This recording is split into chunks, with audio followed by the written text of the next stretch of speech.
नवाब मलिक ने एक और शगुफ़ा छोड़ा है और ये शगुफ़ा है एनसीबी के ज़ोनल डायरेक्टर समीर वानखेड़े पर उन्होंने इल्ज़ामात लगाए हैं और इन इल्ज़ामात में 2 बातें बहुत अहम हैं।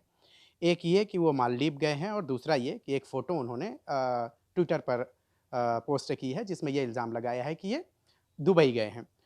घूमना-फिरना ये अपनी जगह है, सैर-व-तफ़रीह भी अपनी जगह है, लेकिन नवाब मलिक इस फ़ोटो के ज़रिए ये इल्ज़ाम आयद कर रहे हैं कि समीर वानखेड़े अपनी फ़ैमिली के साथ इन जगहों पर जाकर वसूली कर रहे हैं। हमारे साथ इन बातों की तरदीद करने के लिए या इन इल्ज़ामात के बारे में वज़ाहत करने के लिए खुद समीर वानखेड़े मौजूद हैं। वानखेड़े साहब, ये नई चीज़ जो सामने आई है दुबई जाने की, क्या वो फ़ोटो उस फ़ोटो में किस हद तक सच्चाई है जो नवाब मलिक ने आप पे इल्ज़ामात आयद किए हैं? ये जो इल्ज़ामात लगे काफ़ी घटिया किस्म के इल्ज़ामात हैं, मैं इसकी निंदा करता हूँ। ये तो काफ़ी बड़े मंत्री हैं, तो मैं इनकी इज़्ज़त भी काफ़ी करता हूँ, लेकिन इस तरह के घटिया आरोप लगाना, मैं इसका पूरा खंडन करता हूँ। नंबर 1, मैं दुबई ये जो कह रहे हैं, मैं दुबई गया ही नहीं हूँ, पहली बात। दूसरी बात है कि कोई भी इन्वेस्टिगेशन कर ले, उनके पास मशीनरी भी है, वो भी इन्वेस्टिगेशन कर सकते हैं कि मैं दुबई गया हूँ क्यों नहीं, पहली बात। दूसरी बात है रिगार्डिंग मालदीव्स की, ये लॉकडाउन के टाइम पे नहीं गया हूँ, मैं रिसेंटली गया और मेरे बच्चों के साथ में मैं गया था और उसमें मैंने ड्यू कॉम्पिटेंट अथॉरिटी से, हेडक्वार्टर से परमिशन लेने के बाद बाकायदा I have gone there in Maldives और मैं मेरी बहन के साथ भी नहीं गया हूँ।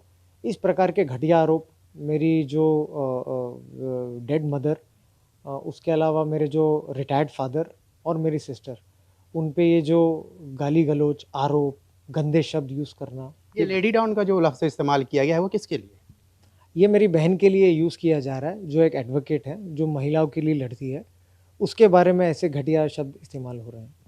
दुबई आप वाक़ई कभी नहीं गए थे? I have never been Dubai, मेरे सर्विस के टेन्योर में मैं कभी दुबई नहीं गया हूँ तो और ये मैं पूरी कन्विक्शन के साथ कहता हूँ एंड ट्रुथ जो सच्चाई है वो बात करेगी। जो डेट ये नवाब मलिक ट्विटर पे पोस्ट कर रहे हैं, उस डेट में आप कहाँ थे? उस डेट में मैं मुंबई में था, जो 10 दिसंबर ये कह रहे थे, मैं मुंबई में था।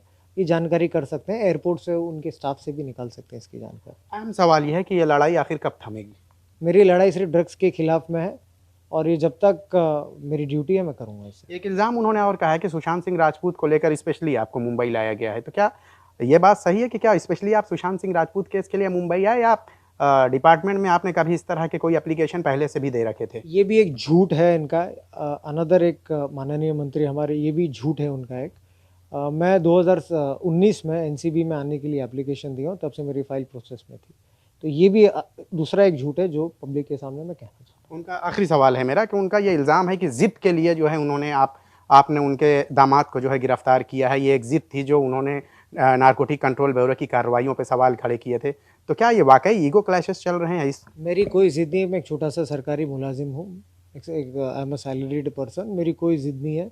मैं पब्लिक का सर्वेंट हूँ, भारत सरकार का एक नौकर हूँ मैं।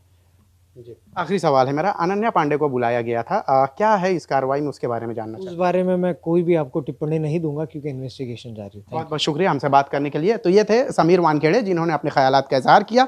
तो कुल मिला के जो ट्विटर पे जो फ़ोटो पे पोस्ट की गई है, उस फ़ोटो की सच्चाई क्या है ये आपने जान ली है।